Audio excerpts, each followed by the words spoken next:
안녕하세요. 김다니엘입니다. 기도는 세계를 움직인다의 저자 홍일렌 자매님이 선교회를 설립한다는 소식을 제게 보내왔습니다. 아마 법적인 절차도 거의 마무리되어 가고 있는 것으로 제가 아는데요. 선교회를 설립하기 전에 300명의 중보기도 용사를 모집하라는 명령을 주님으로부터 받았다고 합니다. 이 선교회는요, 초교파 독립 선교단체로 아마 운영될 겁니다. 이사야 43장 21절의 말씀처럼요, 찬양하며 기도하며 땅끝까지 우리 주님의 지상명령인 선교를 해서 열방의 수많은 영혼들을 하나님께 돌아오게 하는 것이 목표입니다. 요즘 보니까 그 대대적으로 홍보를 해서 말입니다. 수십억을 그렇게 거둔 다음에 결국은 20, 30% 정도만 목적대로 사용하고요. 7, 80% 이상을 그냥 개인 착복을 하는 그런 구제단체도 있는 걸로 압니다. 아프리카 구제단체입니까? 아마 그런 것으로 아는데요. 그렇게 무리를 일으킨 것도 제가 보았습니다. 근데 이 솔리데오스 글로리아 선교회는요, 최소한 그런 구제나 그 선교단체나 아마 되지 않는다는 것을요, 제가 책임지고 그렇게 보장을 할 수 있습니다. 제가 왜 이렇게 자신있게 그렇게 말씀을 여러분에게 드릴 수 있느냐 하면요, 선교의 그 임시대표로 계신 그 홍일렌 자매님의 신앙적인 양심과 믿음을 누구보다도 제가 잘 알고 있기 때문입니다. 그리고 이분의 인품 말입니다. 제가 잘 압니다. 절대 그렇게 하실 수 있는 그런 분이 아니기 때문입니다. 저는 북한 선교의 사명이 있어서 그 예전에 그 7년이나 북한 선교 단체를 후원한 적이 있습니다. 그러나 결국은요, 과장되고 부풀려져 있다는 그런 사실에 제가 적잖이 실망을 한 그런 경험이 있는 사람입니다. 그래서 선교 단체를 통한 후원은요, 현재 그 네팔 지역의 교회 설립을 위한 그런 선교 헌금을 보내는 곳 딱 한 군데밖에 없습니다. 그리고 나머지는요, 개별로 몇몇 선교사님께 직접 선교 후원금을 전달하고 있습니다. 많이 알려지고 유명한 선교 단체 말입니다. 그런 구제 단체는요, 아마 본 목적보다는요, 다른 용도로 아마 그렇게 후원금이 잘못 사용되고 있다는 그런 정황도 있어서요, 그런 현실이어서요, 참 씁쓸합니다.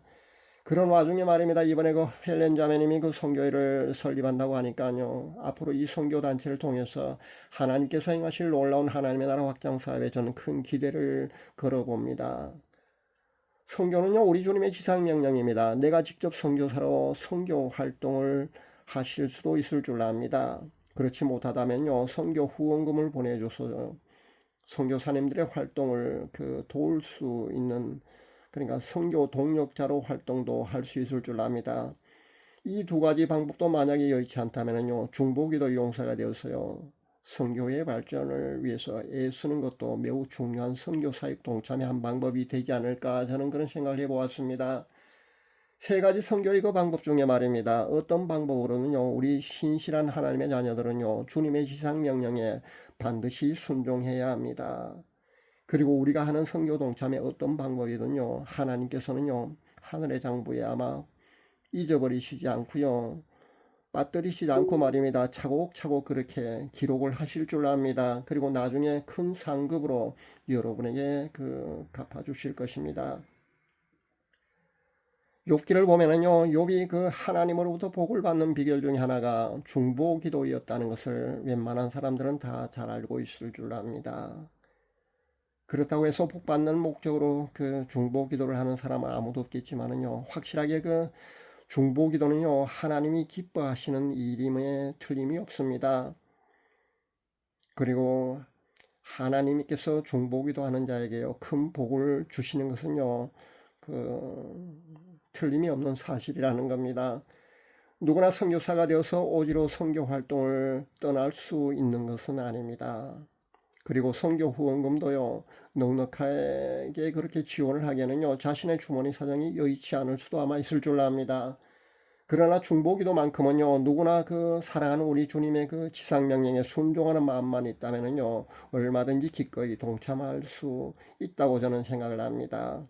우리가 머지않아 그분 앞에 섰을 때 말입니다. 사랑하는 주님 앞에 섰을 때요, 제가 주님의 지상명령을 이렇게 성실하게 행했다는 그런 말씀을 떳떳하게 드릴 수 있어야 되지 않겠느냐, 저는 그런 생각도 해보았습니다. 사도행전 1장 8절 말씀은요, 예수님께서 승천하시기 전에 우리에게 하신 그 마지막 말씀이 됩니다. 그렇다고 보면은요, 일종의 유언과 비슷한 그런 성격의 말씀이 바로 사도행전 1장 8절의 말씀입니다. 불교자라고 해도요, 그 부모님의 유언은 철저하게 지킨다는 거 여러분 잘 알고 계실 줄 압니다. 사랑하는 여러분, 그 주님의 지상명령, 주님이 승천하시기 전에 마지막으로 우리에게 부탁하신 말씀, 선교사에게 여러분 많은 동참을 하시기 바랍니다. 신실한 하나님의 자녀라면요, 어떤 방법으로든요, 선교사에게 동참을 해야 합니다.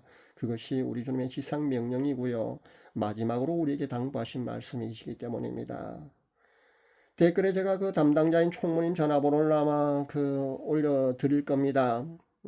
총무님 전화번호를 여러분 기억하시고요. 그쪽으로 300명의 중보기도 용사로 지원한다는 그런 메시지를 보낼 수 있기를 바랍니다. 신실한 하나님의 자녀들은요, 총무님께 그렇게 메시지로 많은 지원을 하실 수 있기를 바랍니다. 그리고 총무님한테 안내를 받을 수 있기를 바랍니다. 솔리데오 글로리아 선교회가 마지막 때 하나님께서 이 땅에 큰 부흥을 허락하시는 그런 시점과 맞물려 있다는 것도 참 고무적인 일입니다. 저는 그래서 이 솔리데오 글로리아 선교회가요, 땅끝까지 복음을 전하는 그런 큰 사명을 감당하는 선교회가 되기를 간절히 기도합니다. 마지막 때 하나님께서 이 땅에 부어주실 큰 부흥과 맞물려서 아마 큰 일을 할 수 있는 그런 선교가 되지 않을까, 저는 그런 생각을 해봅니다. 그렇게 이 선교회가요, 크게 창작에 되기를요, 여러분 중보기도의 용사로 여러분 많은 지원을 하실 수 있기를 간절히 바랍니다. 감사합니다.